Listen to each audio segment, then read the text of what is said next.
Chapter 48 of what befell Don Quixote with Doña Rodriguez, the Duchess's duenna, together with other occurrences worthy of record and eternal remembrance.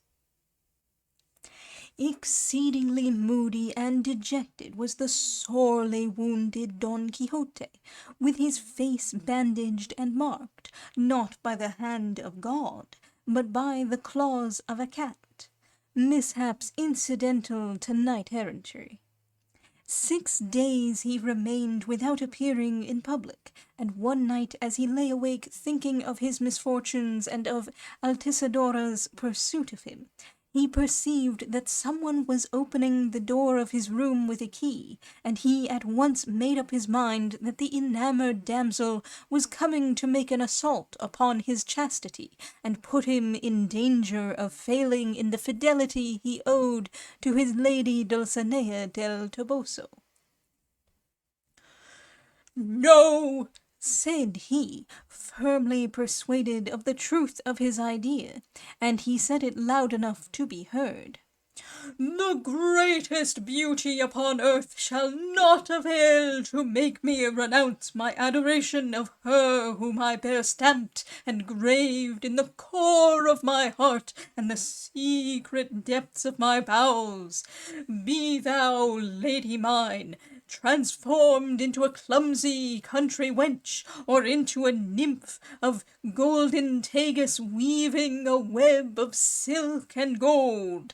Let Merlin or Montesinos hold thee captive where they will.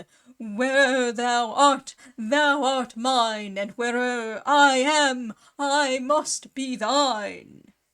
The very instant he had uttered these words, the door opened. He stood up on the bed, wrapped from head to foot in a yellow satin coverlet, with a cap on his head, and his face and his moustaches tied up, his face because of the scratches, and his moustaches to keep them from drooping and falling down, in which trim he looked the most extraordinary scarecrow that could be conceived. He kept his eyes fixed on the door, and just as he was expecting to see the love-smitten and unhappy Altisidora make her appearance, he saw coming in a most venerable duenna, in a long, white-bordered veil that covered and enveloped her from head to foot. Between the fingers of her left hand she held a short lighted candle, while with her right she shaded it to keep the light from her eyes, which were covered by spectacles of great size, and she advanced with noiseless steps, treading very softly.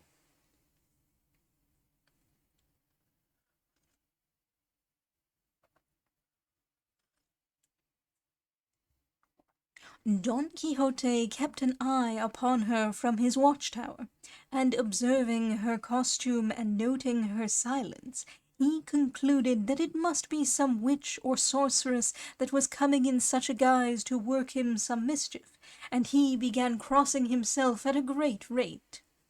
The spectre still advanced, and on reaching the middle of the room, looked up and saw the energy with which Don Quixote was crossing himself, and if he was scared by seeing such a figure as hers, she was terrified at the sight of his. For the moment she saw his tall yellow form with the coverlet and the bandages that disfigured him, she gave a loud scream, and exclaiming, "Jesus, what's this I see?" let fall the candle in her fright, and then finding herself in the dark, turned about to make off, but stumbling on her skirts in her consternation, she measured her length with a mighty fall.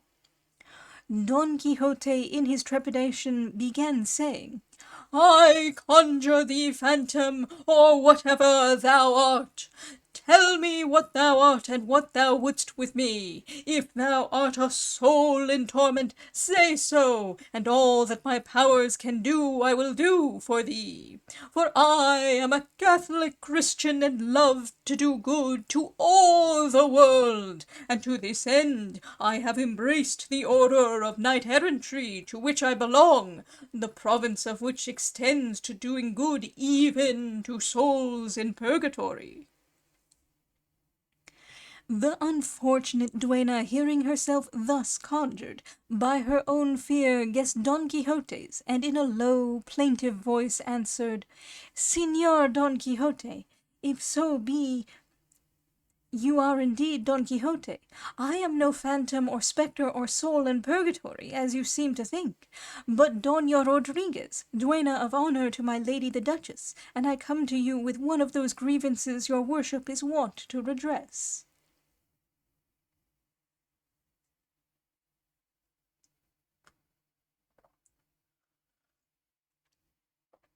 "Tell me, Señora Doña Rodriguez," said Don Quixote, "do you perchance come to transact any go-between business?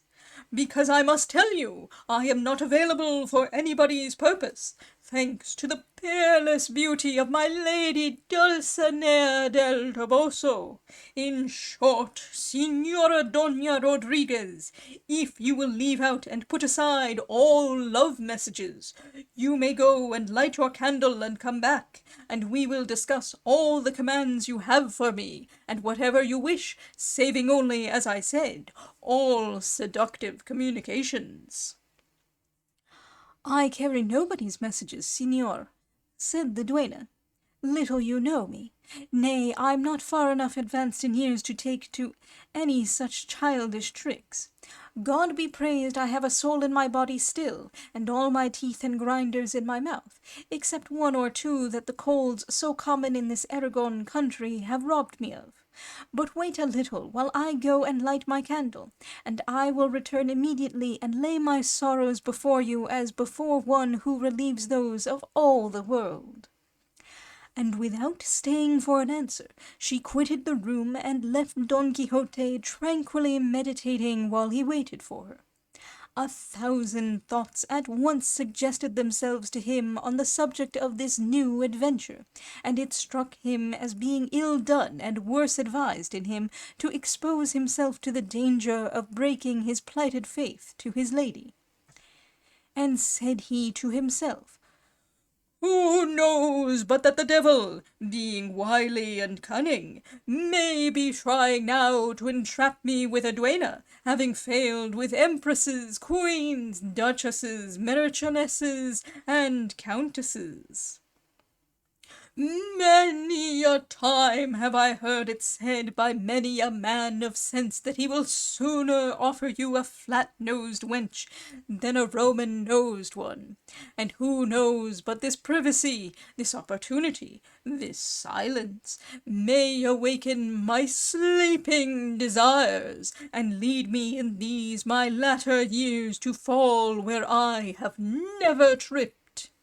In cases of this sort, it is better to flee than to await the battle.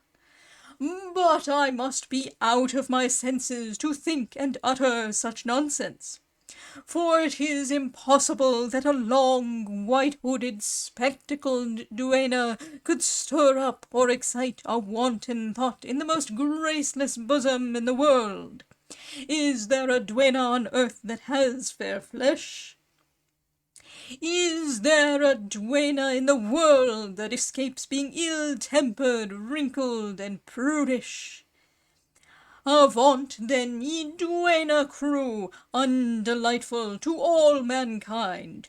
Oh, but that lady did well who they say had at the end of her reception-room a couple of figures of duennas with spectacles and lace cushions, as if at work, and those statues served quite as well to give an air of propriety to the room as if they had been real duennas."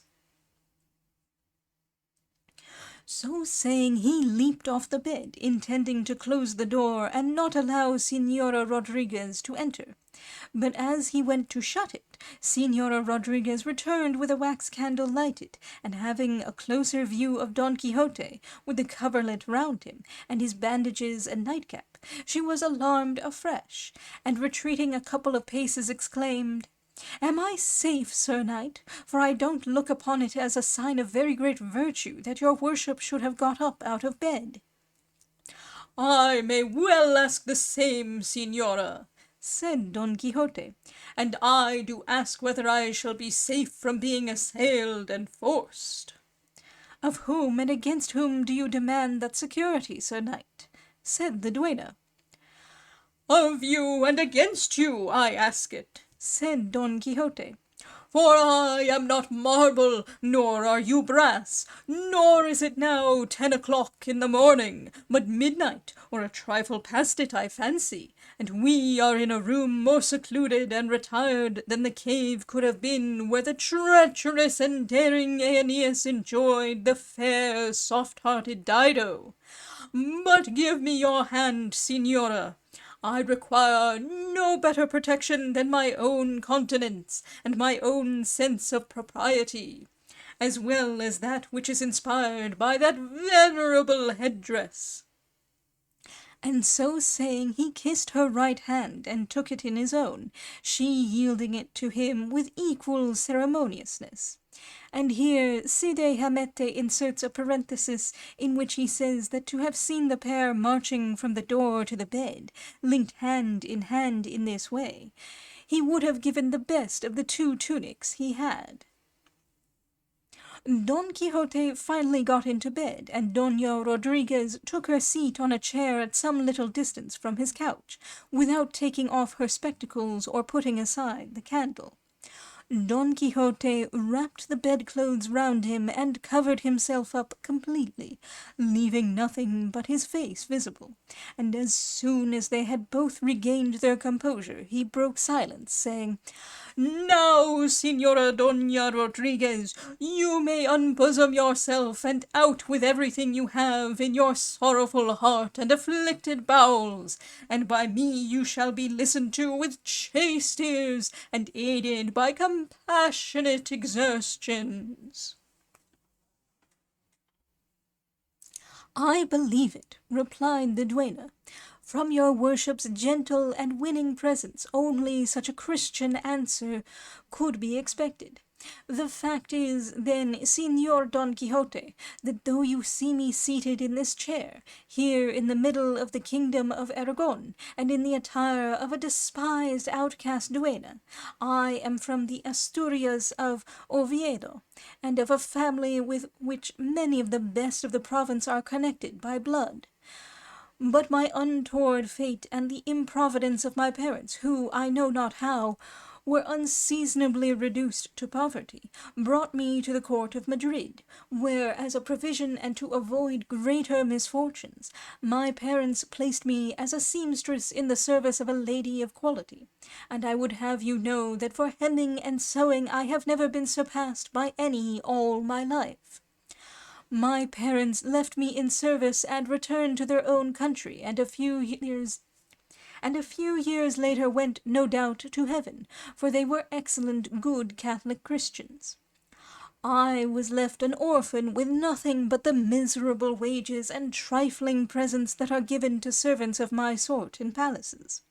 But about this time, without any encouragement on my part, one of the squires of the household fell in love with me, a man somewhat advanced in years, full-bearded and personable, and above all as good a gentleman as the king himself, for he came of a mountain stock. We did not carry on our loves with such secrecy but that they came to the knowledge of my lady, and she, not to have any fuss about it, had us married with the full sanction of the Holy Mother Roman Catholic Church, of which marriage a daughter was born to put an end to my good fortune, if I had any.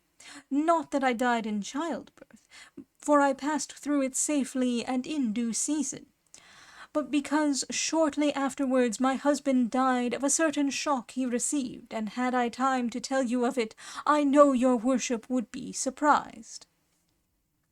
And here she began to weep bitterly, and said, "Pardon me, Señor Don Quixote, if I am unable to control myself, for every time I think of my unfortunate husband, my eyes fill up with tears.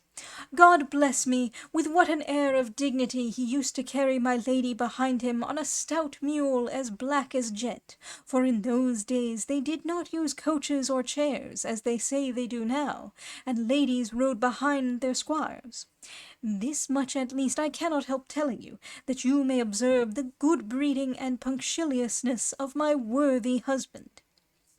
As he was turning into the Calle de Santiago in Madrid, which is rather narrow, one of the alcaldes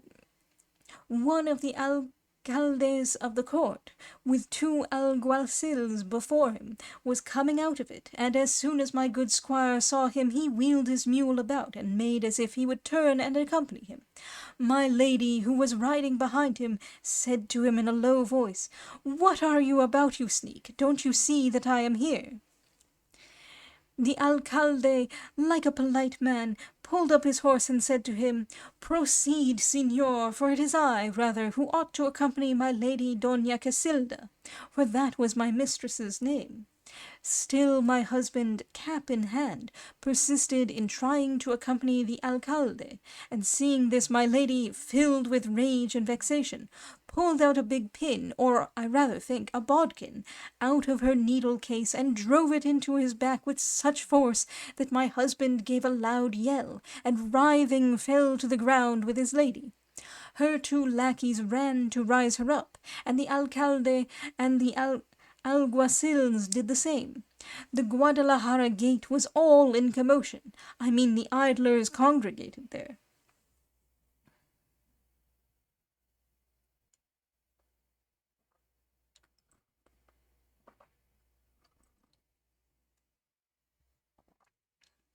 My mistress came back on foot, and my husband hurried away to a barber's shop, protesting that he was run right through the guts. The courtesy of my husband was noised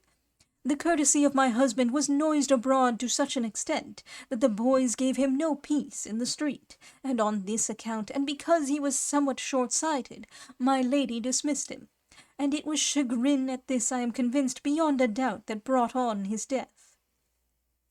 I was left a helpless widow, with a daughter on my hands growing up in beauty like the sea foam. At length, however, as I had the character of being an excellent needlewoman, my lady the Duchess, then lately married to my lord the Duke, offered to take me with her to this kingdom of Aragon, and my daughter also, and here, as time went by, my daughter grew up, and with her all the graces in the world. She sings like a lark, dances quick as thought, foots it like a Roma, reads and writes like a schoolmaster, and does sums like a miser. Of her neatness I say nothing, for the running water is not purer, and her age is now, if my memory serves me, 16 years, 5 months, and 3 days, one more or less. To come to the point, the son of a very rich farmer, living in a village of my lord the Duke's not very far from here, fell in love with this girl of mine, and, in short, how I know not, they came together, and under the promise of marrying her, he made a fool of my daughter, and will not keep his word. And though my lord the Duke is aware of it, for I have complained to him, not once but many and many a time, and entreated him to order the farmer to marry my daughter, he turns a deaf ear, and will scarcely listen to me. The reason being that as the deceiver's father is so rich, and lends him money, and is constantly going security for his debts, he does not like to offend or annoy him in any way. Now, Signor, I want your worship to take it upon yourself to redress this wrong either by entreaty or by arms. For by what all the world says, you came into it to redress grievances and right wrongs, and help the unfortunate. Let your worship put before you the unprotected condition of my daughter, her youth, and all the perfections I have said she possesses, and before God and on my conscience, out of all the damsels my lady has, there is not one that comes up to the sole of her shoe, and the one they call Altisidora, and look upon as the boldest and gayest of them, put in comparison with my daughter, does not come within 2 leagues of her. For I would have you know, Signor, all is not gold that glitters, and that same little Altisidora has more forwardness than good looks, and more impudence than modesty, besides being not very sound, for she has such a disagreeable breath that one cannot bear to be near her for a moment, and even my lady the Duchess, But I'll hold my tongue, for they say that walls have ears.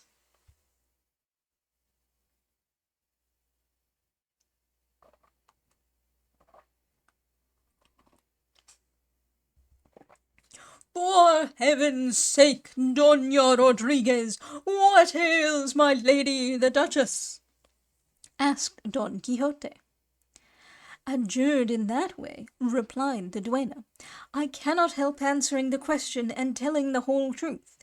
Señor Don Quixote, have you observed the comeliness of my lady the Duchess, that smooth complexion of hers like a burnished polished sword, those 2 cheeks of milk and carmine, that gay lively step with which she treads, or rather seems to spurn the earth, so that one would fancy she went radiating health wherever she passed? Well, then, let me tell you she may thank, first of all God, for this, and next 2 issues that she has, 1 in each leg, by which all the evil humours, of which the doctors say she is full, are discharged. Blessed Virgin! Exclaimed Don Quixote. And is it possible that my lady the Duchess has drains of that sort? I would not have believed it if the barefoot friars had told it me, but as the lady Doña Rodriguez says so, it must be so. But surely such issues, and in such places, do not discharge humours, but liquid amber. Verily, I do believe now that this practice of opening issues is a very important matter for the health. Don Quixote had hardly said this, when the chamber door flew open with a loud bang, and with the start the noise gave her, Doña Rodriguez let the candle fall from her hand, and the room was left as dark as a wolf's mouth, as the saying is. Suddenly the poor duenna felt 2 hands seize her by the throat, so tightly that she could not croak, while someone else, without uttering a word, very briskly hoisted up her petticoats, and with what seemed to be a slipper began to lay on so heartily that any one would have felt pity for her. But although Don Quixote felt it, he never stirred from his bed, but lay quiet and silent, nay, apprehensive that his turn for a drubbing might be coming. Nor was the apprehension an idle one. For leaving the duenna, who did not dare to cry out, well basted, the silent executioners fell upon Don Quixote, and stripping him of the sheet and the coverlet, they pinched him so fast and so hard that he was driven to defend himself with his fists, and all this in marvellous silence. The battle lasted nearly half an hour, and then the phantoms fled. Doña Rodriguez gathered up her skirts, and bemoaning her fate went out without saying a word to Don Quixote, and he, sorely pinched, puzzled, and dejected, remained alone, and there we will leave him, wondering who could have been the perverse enchanter who had reduced him to such a state. But that shall be told in due season, for Sancho claims our attention, and the methodical arrangement of the story demands it. I am from the Asturias of Oviedo. The distinction was necessary, as what is now the province of Santander was then called the Asturias of Santander.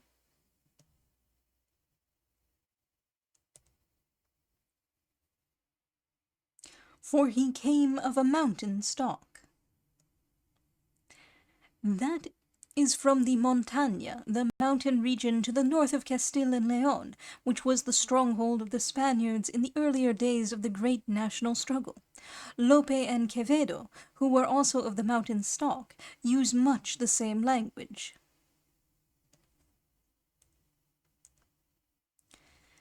I mean the idlers congregated there. The Guadalajara gate was then very much what the Puerta del Sol is to modern Madrid.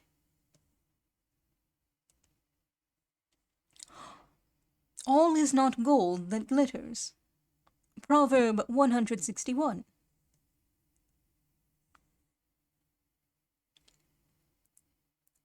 I do believe now that this practice of opening issues is a very important matter for the health.